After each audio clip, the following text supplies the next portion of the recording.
உயிர் சக்தி என்பது உங்கள் பாதத்தை நினைத்து உள்ளங்காலை நினைத்து ஒரு நிமிஷம் அமர்ந்திருந்தீங்கன்னா அந்த ஆற்றல் அப்படி பாதத்துக்கு வந்துடும்.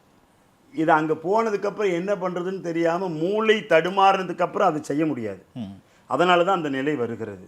ஆக சொல்லி கொடுக்குற போதே மேலே ஏறியதற்கு அப்புறம் என்ன பண்ணணும் அப்படிங்கிறதையும் சொல்லி கொடுத்தாதான் அவர்கள் அந்த நிலைக்கு வர முடியும். இல்லாவிட்டால் இந்த மாதிரி தான் தூக்கம் இல்லாமல் செய்வதறியாமல் என்ன பண்ணுறோம் என்ன செய்கிறோங்கிறது தெரியாமல் முழிச்சுக்கிட்டு இருப்பாங்க.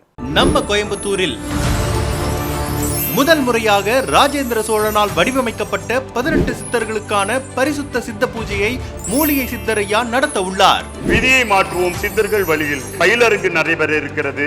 காலை 9 மணியிலிருந்து மாலை 5 மணி வரை பயிற்சிகள் நடைபெற இருக்கிறது. விதியை மாற்ற நாங்கள் தயாராக இருக்கிறோம். நடைபெறும் நாள் ஆகஸ்ட் 17 ஞாயிற்றுக்கிழமை காலை 9 மணி முதல் 5 மணி வரை. நடைபெறும் இடம் ஸ்ரீ ராமகிருஷ்ணா விவேகானந்தர் ஆசிரமம், சித்திரைச்சாவடி, கோயம்புத்தூர்.